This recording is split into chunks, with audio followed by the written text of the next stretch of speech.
बिस्मिल्लाहिर्रहमानिर्रहीम। अस्सलामुअलैकुम नाज़रीन कराम, नई वीडियो में आपको खुश आमदीद कहते हैं।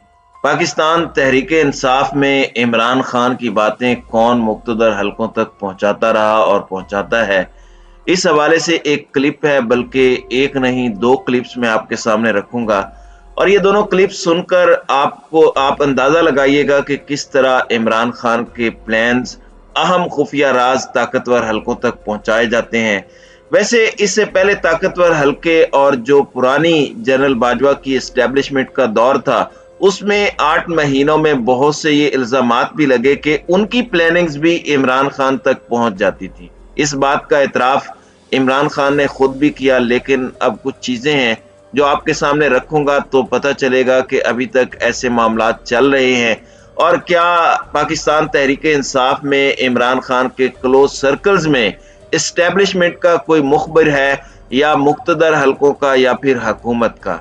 चलें, एस्टेब्लिशमेंट को अकेले बदनाम नहीं करते तो इसका कोई मुखबिर है या नहीं, इस हवाले से भी चीजें आपके सामने इस वीडियो के अंदर क्लियर हो जाएंगी।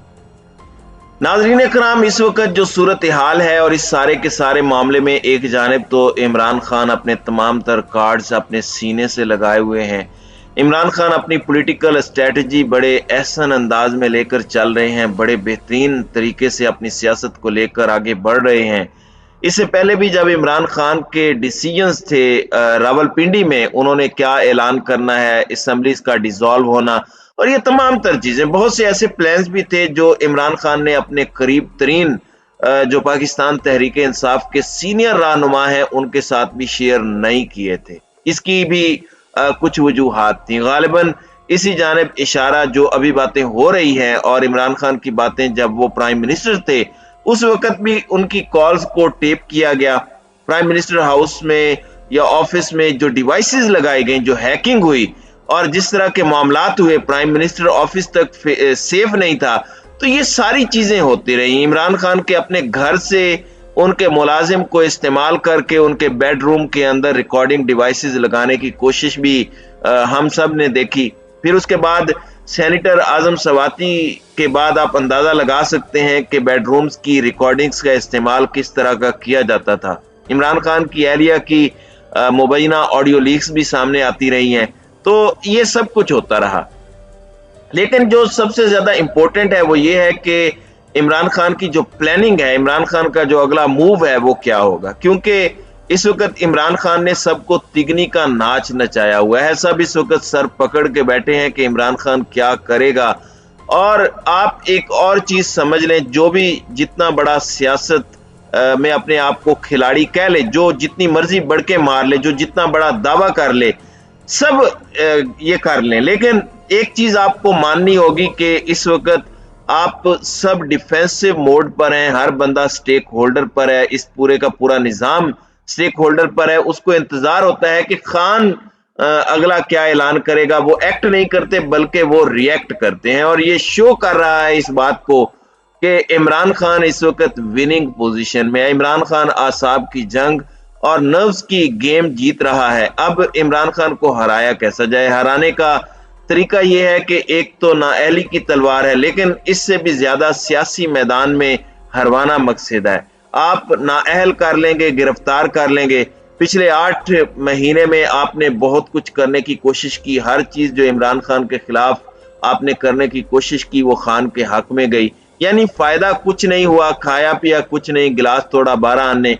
बहुत से लोग इमरान खान को एक्सपोज करने के चक्कर में खुद एक्सपोज हो गए, बहुत से राज उनके सामने आ गए, बहुत सी चीजें पता लग गई कि कौन क्या करता रहा, कौन कितनी डबल गेम करता रहा। ये सारी चीजें होती आई। अब यहाँ पर एक जानिब तो आपको पता है कि अभी भी इमरान खान के प्लान्स किस तरह पहुंचाए जाते हैं या फिर इमरान खान की जो डिस्कशन है, इस हवाले से मैं ये समझता हूं कि कुछ दावे सामने आ रहे हैं और ये दावे क्या हो सकते हैं और इनके दो मकासद हो सकते हैं। दोनों तरह से हम इन्हें एनालाइज करेंगे, क्योंकि देखें हर चीज को एनालाइज करना बहुत जरूरी है। एजाज सैयद और उमर चीमा, इन्होंने कुछ बातें की हैं और बड़ी इंपॉर्टेंट इनके जराए हैं, नून लीग के हवाले से भी, और कुछ सोर्सेज इनके मुख्तदर हलकों के हवाले से भी अहम है। تو ان کے 2 کلپس ہیں, پہلے یہ ایک کلپ سن لیں پھر دوسرا سنتے ہیں. انہوں نے اپنے کنٹینر میں کچھ گفتگو کی تھی, تو کم از کم 3 مختلف ان کے لیڈرز ہیں عمران خان صاحب کے بڑے ٹرسٹڈ, انہوں نے یہ باتیں جو ہے عمران خان صاحب آرمی چیف کی اپائنٹمنٹ کے بارے میں کر رہے ہیں یہ خفیہ ایجنسیوں کو بتا دی. اچھا ٹھیک ہے, اور یہ حکومت کو بھی گئی اور جو موجودہ اسٹیبلشمنٹ ہے یا موجودہ جو ملٹری کی کمانڈ ہے اس کو بھی, یہ آف کورس ان کو بھی گئی. اگر گورنمنٹ کو پتا ہے تو ان کو نہیں پتا, بالکل ان کو پتا ہے. جی ناظرین اکرام, عمران خان نے کنٹینر میں نئے آرمی چیف کی تعیناتی کے حوالے سے کوئی گفتگو کی.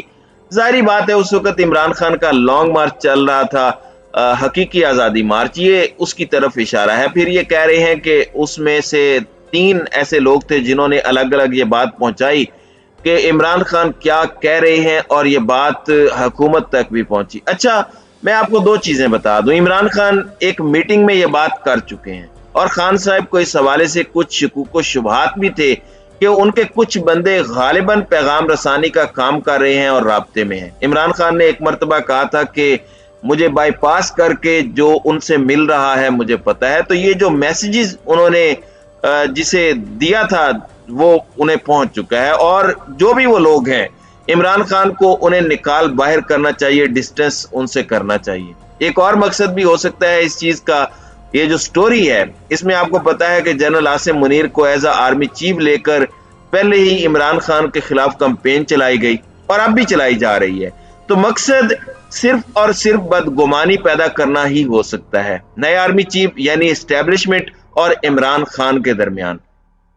پھر خان صاحب اور ان کے اپنے لوگوں میں بھی ظاہری بات ہے اس چیز کا بھی عمران خان کو اندازہ ہوگا, کیونکہ اس طرح کی اگر کوئی بات ہوئی ہے کنٹینر کے حوالے سے, اگر کچھ ہے, لیکن اگر کوئی بات نہیں ہوئی تو عمران خان کو اس حوالے سے بھی سوچنا ہوگا. آپ کو پتا ہے کہ عمران خان نے ان کا ہر منصوبہ ناکام بنایا بدگمانی پیدا کرنے کا, اور جیسے ہی جنرل عاصم منیر آئے عمران خان نے ڈائریکشن دی کہ نئے آرمی چیف کے بارے میں بیان بازی نہ کی جائے, اور ان کی یہ اسٹریٹجی کام بھی کر رہی ہے.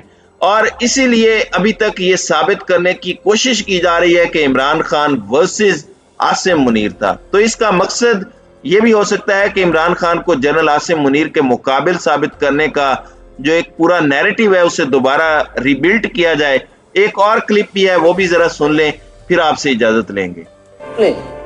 ایک ملک ہے, ایک برادر ملک ہے, ایک برادر ملک کے جو ڈیپٹی ہیں ان کو استعمال کیا گیا, اور جو آرمی چیف ہے ان کے بارے میں ایک رپورٹ بھجوائی گئی کسی فارن کنٹری میں.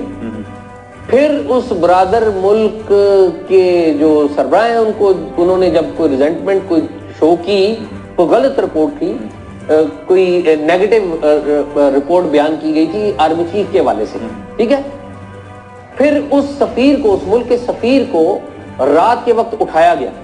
اچھا جی, رات وقت اس سفیر کے گھر گئے, ان کو اٹھایا گیا اور پھر انہوں نے اپنے ہیڈ کوارٹر میں جا کے بات کی, اور وہ انہوں نے بتایا گیا کہ یہ جو آپ کو رپورٹ یہاں سے میرے ڈیپٹی نے بھیجی ہے یہ غلط رپورٹ ہے, اور اس کا جو تعلق بھی ہے وہ عمران خان صاحب کے قریبی جو ٹرسٹڈ لوگ ہیں ان سے جڑتا ہے. تو اس کے اوپر ہم اگلے چند دنوں میں کریں گے اس کے اوپر, لیکن یہ بتانا یہ بات ضروری ہے. تو میرا یہ خیال ہے کہ جو چیزیں باہر آئی ہیں نا میڈیا کے اوپر وہ کم ہے جو اندر ہوتی رہی ہیں, اور جو کچھ اندر ہوتی رہی ہے وہ زیادہ بیٹر ہے. جی ناظرین اکرام, آپ نے یہ بھی سنا, اس میں کہا جا رہا ہے کہ غالباً کسی برادر اسلامی ملک کے ڈپٹی کو استعمال کر کے کوئی رپورٹ بھجوائی گئی آرمی چیف کے حوالے سے. یہ ساری چیزیں, سفیر کا بھی ذکر آ رہا ہے, تو یہ باتیں بتا کون رہا ہے؟ اگر تو یہ سچ ہے یہ بڑا سوال ہے, اور اگر یہ سچ نہیں ہے تو یہ باتیں کر کیوں رہے ہیں, اس سے بھی یہ بڑا سوال ہے. لیکن اس سب کے اندر محتاط رہنے کی بہت ضرورت ہے, ہر چیز ہر موو بہت دھیان سے, اور یہ سب سٹیک ہولڈرز کے لیے ہے. عمران خان اور اسٹیبلشمنٹ کو کسی بھی صورت کنفرنٹریشن میں نہیں جانا چاہیے. ملک کے مفاد میں, ادارے کے مفاد میں یہی ہے کہ سیاسی لیڈرشپ اور ملٹری لیڈرشپ مل کر چلے اور کنفرنٹریشن نہ کرے, کیونکہ ادارہ پاکستان کے لیے بہت ضروری ہے. تو ناظرین کرام, آپ کی اس ویڈیو کے حوالے سے کیا رائے ہے؟ اب اپنی رائے کا اظہار کامنٹ سیکشن میں ضرور کیجیے گا.